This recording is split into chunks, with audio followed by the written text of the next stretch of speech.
matang pisang chiffonnya. Chiffon pisangnya sekarang kita tangkupin langsung di botol atau di gelas supaya tidak ciut. Ini agak kelamaan tadi manggangnya aku, 1 jam lebih. But it's okay. Apinya juga terlalu besar. Sudah. Dingin sampai 1 jam, baru nanti disisir dari loyang chiffonnya ya. Oke, ini manggalnya terlalu besar ya apinya ya. Tadi aku agak kebesaran di atas 160 dan kelamaan juga, jadi a little bit dark side.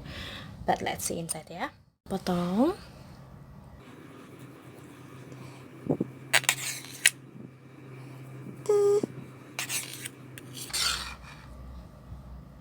Ups. Oh my god, kaget aku. Ini masih panas ya. Masih agak panas. Look at this. Oops.